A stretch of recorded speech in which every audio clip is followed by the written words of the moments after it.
السلام علیکم ورحمۃ اللہ وبرکاتہ رب اشرح لی صدری ویسر لی امری واحلل عقدۃ من لسانی یفقہوا قولی ربنا زدنا علما اللہم فقہنا فی الدین اللہم ارنا الحق حقا وارزقنا اتباعہ وارنا الباطل باطلا وارزقنا اجتنابہ۔ آیت نمبر 55 سورۃ الانعام تک ہم پڑھ چکے، ریکیپ کر لیتے ہیں۔ اعوذ باللہ من الشیطان الرجیم، بسم اللہ الرحمن الرحیم۔ وَأَنذِرْ بِهِ الَّذِينَ يَخَافُونَ أَن يُحْشَرُوا إِلَى رَبِّهِمْ لَيْسَ لَهُم مِّن دُونِهِ وَلِيٌّ وَلَا شَفِيعٌ لَعَلَّهُمْ يَتَّقُونَ۔ اور آپ صلی اللہ علیہ وسلم اس وحی کے ذریعے سے ان لوگوں کو ڈرائیے جو اس بات سے ڈرتے ہیں کہ انہیں ان کے رب کے ہاں اکٹھا کیا جائے گا، جس کے بغیر ان کا کوئی حمایتی نہ ہوگا اور نہ سفارشی ہوگا۔ اسی طرح شاید کہ وہ پرہیزگار بن جائیں، اور جو لوگ اللہ کی پناہ چاہتے ہیں اور صبح و شام اپنے رب کو پکارتے ہیں، انہیں اپنے ہاں سے دور نہ کیجیے۔ ان کے حساب سے آپ کے ذمے کچھ نہیں اور نہ آپ کے حساب سے کچھ ان کے ذمے ہے، لہٰذا اگر آپ انہیں دور ہٹائیں گے تو بے انصافوں میں شمار ہوں گے۔ اس طرح ہم نے بعض لوگوں کے ذریعے سے بعض کو آزمائش میں ڈالا تاکہ وہ انہیں دیکھ کر کہیں کیا ہم میں سے یہی لوگ ہیں جن پر اللہ نے احسان کیا؟ دیکھو کیا اللہ تعالیٰ اپنے شکر گزار بندوں کو ان سے زیادہ نہیں جانتا؟ اور جب آپ کے پاس وہ لوگ آئیں تو وہ ہماری آیات پر ایمان لاتے ہیں تو آپ ان سے کہیے تم پر سلامتی ہو، تمہارے رب نے اپنے اوپر رحمت کو لازم کر لیا ہے کہ تم میں سے کوئی شخص لا علمی سے کوئی برا کام کر بیٹھے، پھر اس کے بعد وہ توبہ کر لے اور اپنی اصلاح کر لے تو یقیناً وہ معاف کر دینے والا اور رحم کرنے والا ہے۔ اسی طرح ہم اپنے احکام واضح طور پر بیان کرتے ہیں، اور اس لیے بھی کہ مجرموں کی راہ بالکل نمایاں ہو جائے۔ آیت نمبر 56، قل انی نہیت ان اعبد الذین تدعون من دون اللہ قل لا اتبع اہواءکم قد ضللت اذا وما انا من المہتدین۔ آپ صلی اللہ علیہ وسلم ان سے کہیے مجھے اس بات سے روک دیا گیا ہے کہ میں ان کی عبادت کروں جنہیں اللہ کے سوا تم پکارتے ہو۔ آپ صلی اللہ علیہ وسلم ان سے کہیے میں تمہاری خواہشات کی پیروی نہیں کروں گا، اور اگر ایسا کروں تب تو میں بہک گیا اور ہدایت یافتہ لوگوں میں سے نہ رہا۔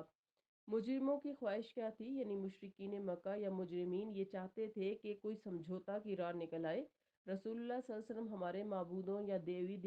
دیوتاؤں کی توہین نہ کریں اور ہم انہیں کچھ نہ کہیں۔ آپ صلی اللہ علیہ وسلم کی تعلیم یہ تھی کہ یہ بت نہ کسی کا کچھ بگاڑ سکتے ہیں اور نہ سنوار سکتے ہیں، اور اسی تعلیم سے صرف ان کے بتوں کی توہین نہیں ہوتی تھی بلکہ ان کے آباء و اجداد کی بھی ہوتی تھی، اور ان کی بھی اس لیے کہ وہ سٹ پٹاتے تھے۔ اسی بات کے جواب میں اللہ تعالیٰ نے فرمایا کہ ان سے کہہ دو کہ میں تمہاری اس خواہش کو پورا کر سکتا ہوں، نہ ان دیوی دیوتاؤں کی تعظیم کر سکتا ہوں۔ میں تو اسی بات پر مامور ہوں کہ لوگوں کا رشتہ ان معبودوں سے توڑ کر اللہ سے جوڑوں، پھر اگر میں نے خود ہی وحی الہی کے خلاف کیا تو میں خود بھی ہدایت پانے والوں میں سے نہیں رہوں گا، دوسرے کیسے ہدایت پا سکیں گے؟ اور چونکہ یہ حکم مجھے اللہ کی طرف سے ملا ہے لہٰذا میں کسی قیمت پر بھی اس کی خلاف ورزی نہیں کروں گا، یعنی تمہارے دیوی دیوتاؤں کے سروں پہ ہاتھ نہیں رکھوں گا اور تمہیں تمہارے حال پر نہیں چھوڑوں گا، بلکہ مجھے توحید کا پیغام دینے کے لیے بھیجا گیا ہے اور میں ہر حال میں توحید کا پیغام دیتا رہوں گا۔ آیت نمبر 57، قل انی علی بینۃ من ربی وکذبتم بہ ما عندی ما تستعجلون بہ ان الحکم الا للہ یقص الحق وہو خیر الفاصلین۔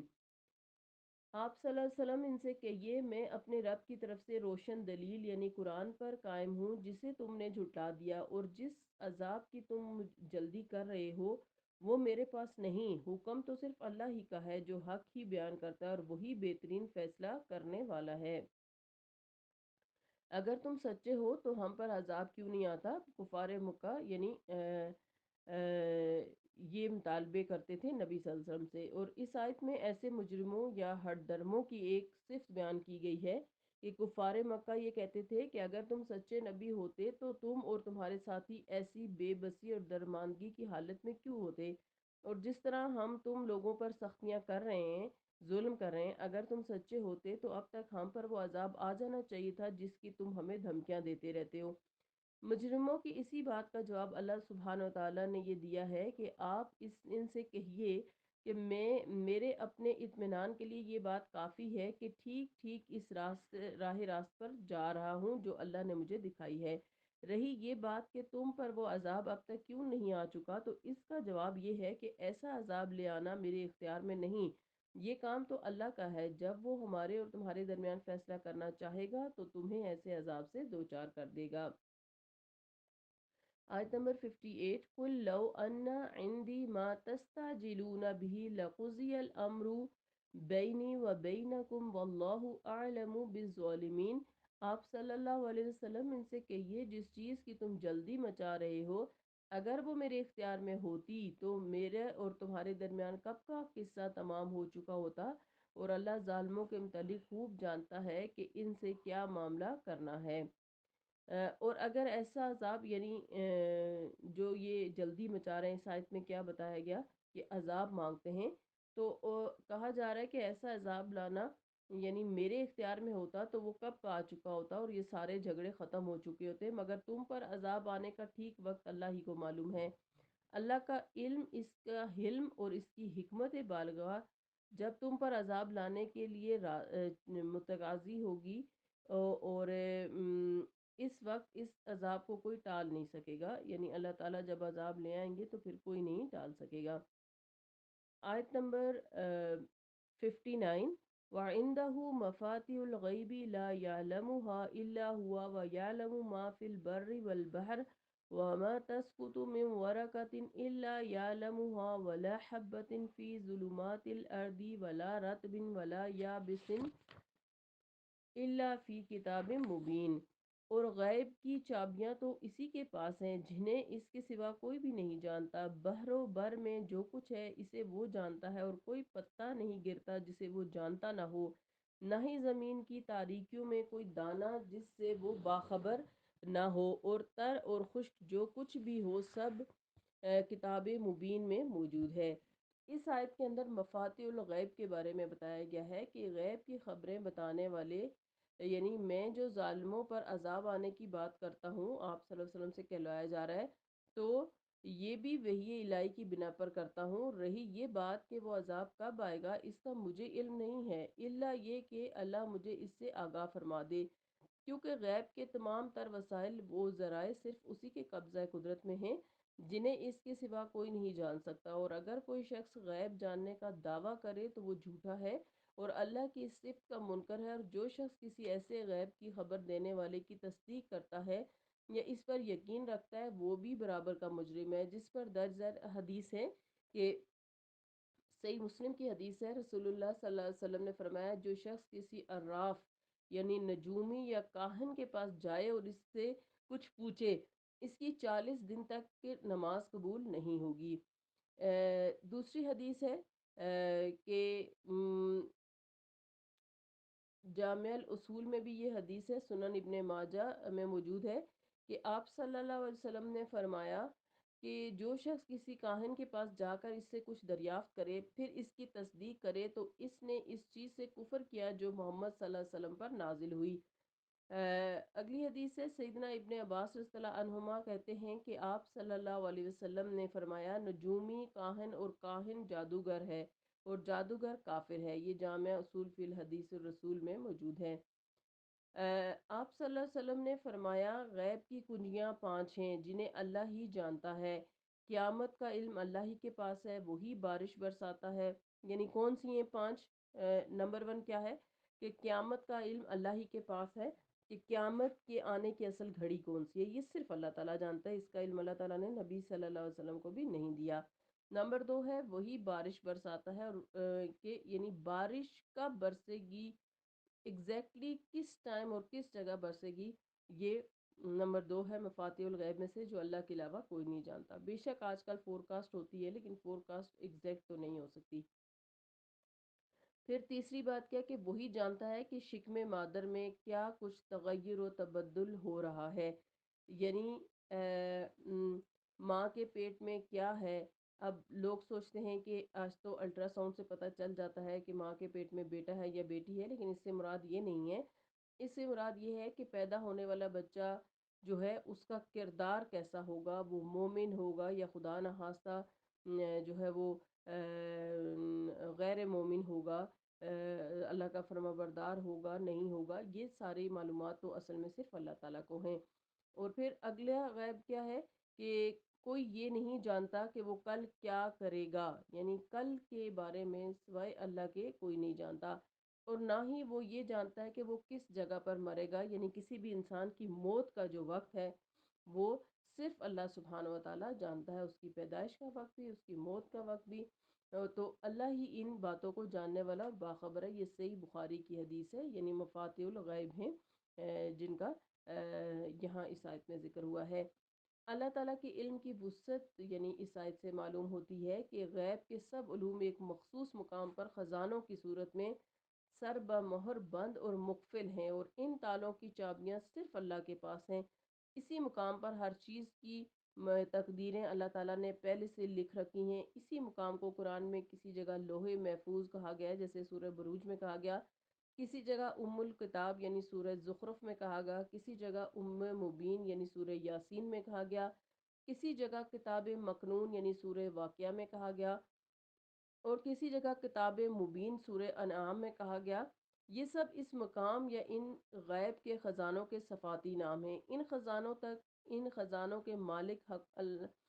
اللہ سبحانہ تعالیٰ کے علاوہ اور کسی کی رسائی نہیں۔ گویا یہی لکھی ہوئی تقدیر جو ہے تمام مخلوقات کا جو ہے وہ نقطۂ آغاز یا ابتدا ہے۔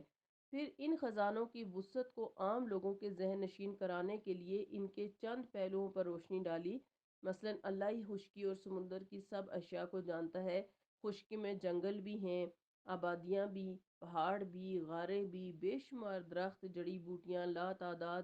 مخلوق، حیوانات، اور اور ان کے ساتھ پھر انسان اور جنات، اور جبکہ سمندر کی مخلوق جو ہے تو اس سے بھی کہیں زیادہ ہے جو اللہ تعالیٰ کے اجمالی علم سے متعلق تھا۔ اور تفصیلی علم یہ ہے کہ وہ کسی درخت کے پتوں تک ان کا انفرادی علم رکھتا ہے کہ ان کی نشو نما کیسے ہو رہی ہے، وہ کب جھڑ کر اپنے درخت سے نیچے گر پڑتے ہیں۔ اسی طرح جو غلہ زمین سے پیدا ہو رہا ہے اس کے ایک ایک دانے کا اللہ کو علم ہے۔ علاوہ ازیں وہ زمین کے اندر کی خفیہ چیزوں تک کو جانتا ہے۔ پھر وہ یہ بھی جانتا ہے کہ کائنات میں اب تک کیا کچھ ہو چکا ہے اور آئندہ کیا کچھ ہونے والا ہے، اور ان باتوں کے متعلق بھی وہ تفصیلی علم رکھتا ہے، اجمالی نہیں۔ گویا کتاب مبین یا لوح محفوظ ایسا نورانی تختہ ہے جس میں ازل سے کائنات کا نقشہ کھینچ دیا گیا ہے۔ اسی کے مطابق اس عالم میں واقعات ظہور پذیر ہو رہے ہیں، اور اسی کے مطابق اس عالم کا خاتمہ ہوگا اور پھر روز آخرت قائم ہوگی۔ اور جو لکھی ہوئی تقدیر کی بات ہے، عبداللہ بن عمرو بن عاص رضی اللہ عنہما کہتے ہیں کہ میں نے رسول اللہ صلی اللہ علیہ وسلم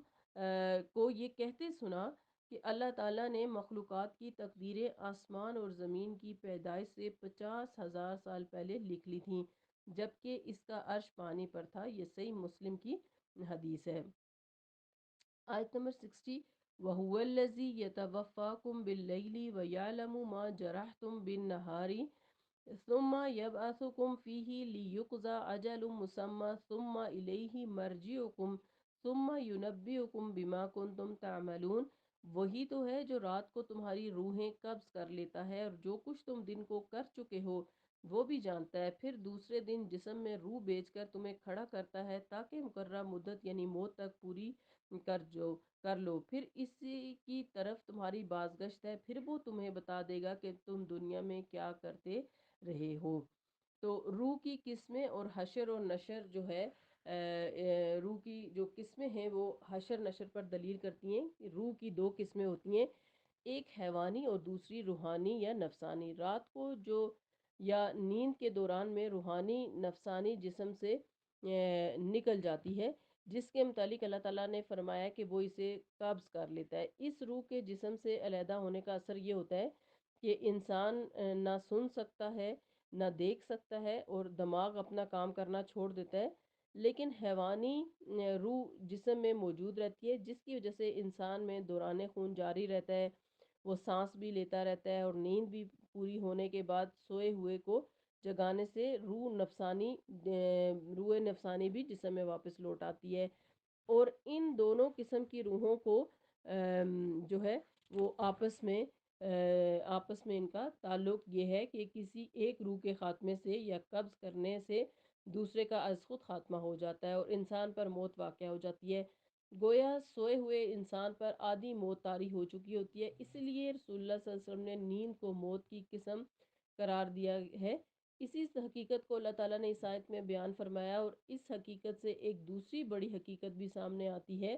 جو یہ ہے کہ جس طرح اللہ تمہاری نفسانی روح رات کو قبض کر کے صبح واپس جسم میں بھیج دیتا ہے، اسی طرح موت کے وقت تمہاری روح قبض کر لیتا ہے، اور جب قیامت ہوگی تو وہی روح واپس بھیج کر تمہیں تمہاری قبروں سے اٹھا کھڑا کرے گا۔ اور ظاہر ہے یہ اس لیے فرمایا اللہ سبحانہ و تعالیٰ نے کہ اہل مکہ جو ہیں وہ باس بعد الموت کے قائل نہیں تھے، یعنی اس بات کو وہ نہیں مانتے تھے کہ انسان کو قیامت والے دن دوبارہ زندہ کر دیا جائے گا اور اس سے حساب کتاب ہوگا۔ تو اللہ تعالیٰ نے اس دنیا کی جو ہر روز کی نیند ہے اس کو موت سے تشبیہ دے کے سمجھایا کہ اللہ تعالیٰ اگر رات کو نیند میں تمہاری ایک روح لے جاتا ہے اور صبح لوٹاتا ہے تو اس کے لیے قیامت میں ایسا کرنا کیا مشکل ہے۔ آج ہم نے جو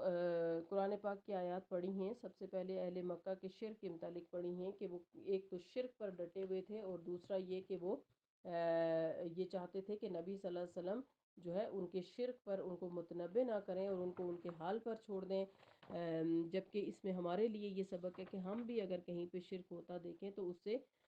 ہرگز کمپرومائز نہ کریں اور نہ اس کا حصہ بنے، اور نہ یعنی اس پر چپ ہو کے بیٹھیں، بلکہ ہمیں بولنا چاہیے کہ یہ ایک شرک ہے اور اس سے ہم سب کو بچنا چاہیے۔ اور پھر اس کے بعد یہ ہے کہ اہل مکہ عذاب کی جلدی کر رہے ہیں، تو کبھی بھی اللہ تعالیٰ سے موت یا عذاب نہیں مانگنا چاہیے، نہ ہی یہ سوچنا چاہیے کہ ہم اگر غلط ہوتے تو ہمارے اوپر اب تک عذاب آ چکا ہوتا، کیونکہ اللہ تعالیٰ کی رسی دراز ہے اور اسے پتہ ہے کہ کب انسان کو جو ہے وہ اس سے اس کی مہلت کو واپس لینا ہے اور اس کے اوپر عذاب نازل کرنا ہے۔ اس لیے اگر کسی